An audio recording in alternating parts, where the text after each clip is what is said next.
semuanya, selamat datang kembali di YouTube channel saya. Perkenalkan, nama saya Evelyn dari kelas 2 Akuntansi Reguler Pagi D. Masih sama seperti biasa. Di video kali ini saya juga masih akan menjelaskan tentang sistem informasi akuntansi. Tidak terasa kita sudah sampai pada topik 15 dan ini sudah merupakan penghujung topik mungkin ya. Jadi di topik 15 kali ini saya akan menjelaskan tentang sistem akuntansi aset tetap. Kalau dengar kata aset mungkin mayoritas orang udah tahu dan paham apa itu aset. Tapi mungkin sebagian orang juga belum terlalu mengerti tentang istilah tersebut. Jadi mari kita langsung masuk ke penjelasannya. Jadi untuk bagian pertama, pada topik ini kita akan menjelaskan dokumen yang digunakan untuk merekam data transaksi yang mengubah harga pokok aset tetap dari akuntansi depresiasi aset tetap yang bersangkutan. Adalah yang pertama ada surat permintaan otorisasi investasi, yang kedua ada surat permintaan reparasi, yang ketiga ada surat permintaan transfer aset tetap, yang keempat ada surat permintaan penghentian aset tetap, yang kelima ada surat perintah kerja, yang keenam ada surat order pembelian, yang ketujuh ada laporan penerimaan barang, yang kedelapan ada faktor dari pemasok, yang kesembilan ada bukti kas keluar, dan yang kesepuluh ada daftar depresiasi aset tetap, dan yang terakhir atau yang nomor 11 ada bukti memorial. Kalau untuk penjelasan masing-masing dokumennya, surat permintaan otorisasi investasi itu mencakup keterikatan dana jangka panjang yang menyangkut aset tetap yang jumlah banyak. Maka pengendalian aset tetap itu dilakukan melalui perencanaan yang matang. Perencanaan investasi dalam aset tetap diajukannya usulan investasi kepada manajemen puncak. Yang kedua ada surat permintaan reparasi. Kalau pengertian untuk dokumen ini agak sedikit simpel ya, karena mungkin sebagian dari orang udah paham apa itu surat permintaan reparasi, yakni dokumen yang berfungsi sebagai perintah dilakukannya reparasi yang merupakan salah satu pengeluaran modal. Yang ketiga, tadi ada surat permintaan transfer aset tetap. Ini merupakan dokumen yang berfungsi sebagai permintaan dan pemberian otorisasi transfer aset tetap. Yang keempat tadi ada surat permintaan penghentian aset tetap. Nah, dokumen ini berfungsi sebagai permintaan dan pemberian otorisasi penghentian pemakaian aset tetap. Yang kelima tadi ada surat perintah kerja. Surat ini berfungsi sebagai perintah dilaksanakannya pekerjaan tertentu mengenai aset tetap dan berbagai catatan yang dipakai untuk mengumpulkan biaya pembuatan aset tetap. Kita lanjut ke bagian keenam, tadi ada surat order pembelian. Dokumen ini diterbitkan oleh fungsi pembelian yang merupakan surat untuk memesan aset tetap kepada pemasok. Dan yang ketujuh tadi ada laporan penerimaan barang.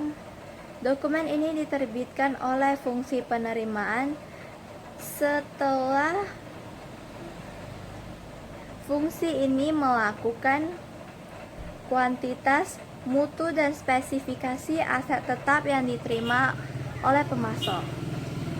Yang kedelapan tadi ada faktur dari pemasok. Kalau dengar kata faktur mungkin sebagian orang juga udah paham. Jadi dokumen ini merupakan tagihan dari pemasok untuk aset tetap yang dibeli.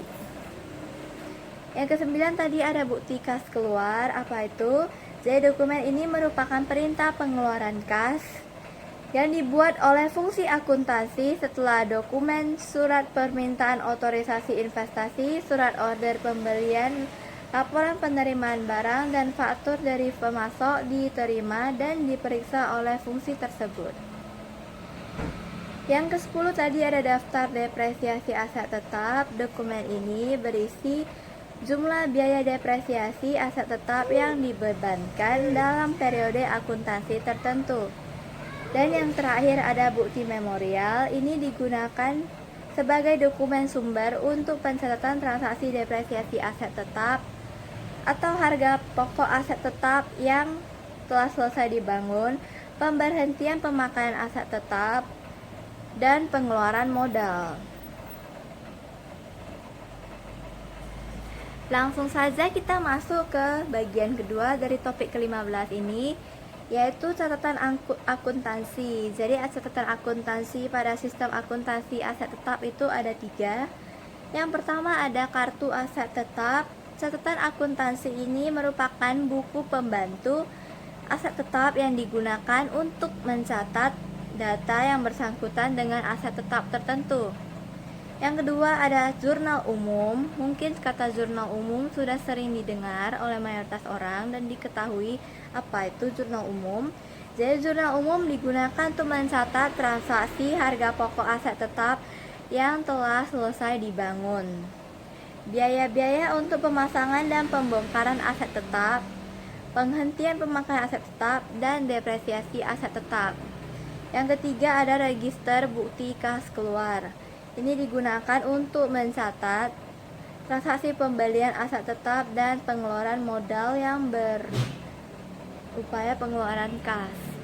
Selanjutnya untuk bagian ketiga kita akan kembali membahas tentang fungsi yang terkait di dalam sistem akuntansi aset tetap. Jadi apa saja fungsi yang terkait dalam transaksi yang mengubah harga pokok aset tetap dan akumulasi depresiasi aset tetap? Yang pertama ada fungsi pemakai, yang kedua ada fungsi riset dan pengembangan, yang ketiga ada direktur yang bersangkutan, yang keempat ada direktur utama, yang kelima ada fungsi pembelian, yang keenam ada fungsi penerimaan, yang ketujuh ada fungsi aset tetap, dan yang kedelapan atau yang terakhir ada fungsi akuntansi. Jadi apa itu fungsi pemakai? Fungsi pemakai bertanggung jawab mengajukan usulan investasi dalam aset tetap dan mengajukan surat permintaan otorisasi investasi untuk merealisasikan perolehan aset tetap seperti yang tercantum dalam anggaran investasi yang telah disetujui oleh RUPS. Apa itu fungsi riset dan pengembangan? Fungsi riset dan pengembangan bertanggung jawab mengajukan usulan investasi aset tetap yang dimanfaatkan bersama oleh lebih dari satu fungsi. Apa itu direktur yang bersangkutan? Kalau kata direktur sendiri, mungkin semua orang sudah tahu apa itu direktur. Sedangkan untuk direktur yang bersangkutan adalah berfungsi memberikan persetujuan terhadap usulan investasi dan surat permintaan otorisasi reparasi yang diajukan oleh unit organisasi yang ada di bawah wewenangnya. Apa itu direktur utama? Nah, jadi direktur utama dan direktur bersangkutan beda lagi penjelasannya. Direktur utama memberikan otorisasi terhadap semua mutasi aset tetap. Apa itu fungsi pembelian? Fungsi pembelian bertanggung jawab memilih, pemasok, dan menerbitkan surat order pembelian untuk pengadaan aset tetap. Apa itu fungsi penerimaan? Fungsi penerimaan bertanggung jawab melakukan pemeriksaan terhadap aset tetap yang diterima dari pemasok. Apa itu fungsi aset tetap? Fungsi aset tetap bertanggung jawab atas pengelolaan aset tetap perusahaan. Apa itu fungsi akuntansi? Fungsi akuntansi bertanggung jawab dalam pembuatan dokumen sumber, bukti kas keluar, dan bukti memorial untuk pencatatan mutasi aset tetap dan penyelenggaraan buku pembantu aset tetap.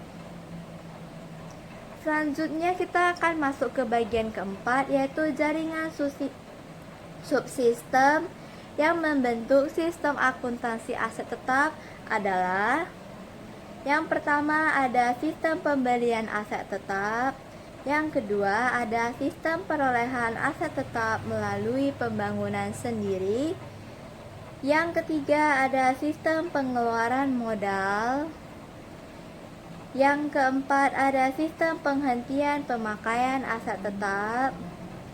Yang kelima ada sistem transfer aset tetap. Yang keenam ada sistem revaluasi aset tetap. Dan yang terakhir ada yang ketujuh ada sistem akuntansi depresiasi aset tetap. Untuk penjelasannya sendiri, sistem pembelian aset tetap dirancang untuk melaksanakan pencatatan harga pokok aset tetap yang diperoleh dari transaksi pembelian. Kalau untuk sistem pembelian aset tetap melalui pembangunan sendiri dirancang untuk mencatat harga pokok aset tetap yang diperoleh dari pembangunan yang dilaksanakan sendiri oleh perusahaan. Untuk sistem pengeluaran modal ini dirancang untuk mencatat tambahan harga pokok aset tetap dengan adanya pengeluaran modal. Kalau untuk sistem penghentian pemakaian aset tetap ini dirancang untuk mencatat pengurangan harga pokok dan akumulasi depresiasi aset tetap yang dihentikan pemakaiannya serta laba rugi yang timbul sebagai akibat penghentian pemakaian aset tetap tersebut. Untuk sistem transfer aset tetap ini dirancang untuk mencatat transfer aset tetap dari satu pusat pertanggungjawaban ke pusat pertanggungjawaban yang lain. Untuk sistem revaluasi aset tetap ini dirancang untuk mencatat transaksi penilaian kembali aset tetap. Dokumen sumber yang dipakai sebagai dasar pencatatan adalah bukti memorial. Untuk sistem akuntansi depresiasi aset tetap ini dirancang untuk biaya depresiasi aset tetap. Dokumen sumber yang dipakai sebagai dasar pencatatan adalah bukti memorial. Untuk bagian kelima, kita akan masuk ke unsur pengendalian intern. Masih mirip-mirip dan lebih kurang sama dengan topik-topik sebelumnya membahas sistem-sistem lain yang terdapat di sistem informasi akuntansi. Unsur pengendalian intern pada sistem aset tetap ini juga terdiri atas organisasi, sistem otorisasi,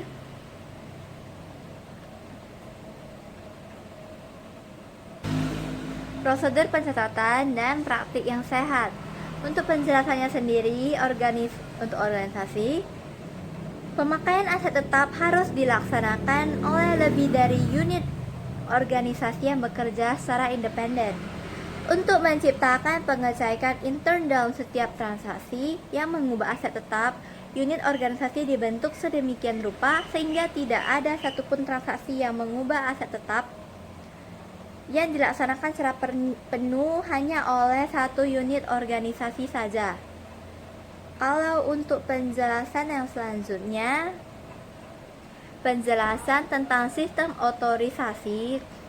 Jadi anggaran investasi yang diotorisasi oleh RUPS karena investasi dalam aset tetap itu meliputi jumlah rupiah yang besar dan menyebabkan keterikatan dana dalam jangka waktu yang lama. Maka penggunaan anggaran investasi merupakan sarana yang baik sebagai alat pengendalian investasi dalam aset tetap. Surat permintaan otorisasi investasi diotorisasi oleh direktur yang bersangkutan. Setiap realisasi investasi yang tercantum dalam anggaran investasi harus mendapat persetujuan dari direktur yang bersangkutan. Surat permintaan otorisasi reparasi diotorisasi oleh direktur utama. Surat otorisasi reparasi berisi persetujuan dilaksanakannya pengeluaran modal harus mendapat otorisasi oleh direktur utama. Surat perintah kerja diotorisasi oleh kepala departemen yang bersangkutan. Pembongkaran aset tetap harus mendapatkan otorisasi oleh kepala departemen yang bersangkutan. Surat order pembelian diotorisasi oleh pejabat berwenang. Laporan penerimaan barang diotorisasi oleh fungsi penerimaan. Bukti kas keluar diotorisasi oleh fungsi akuntansi. Bukti memorial diotorisasi oleh fungsi akuntansi juga.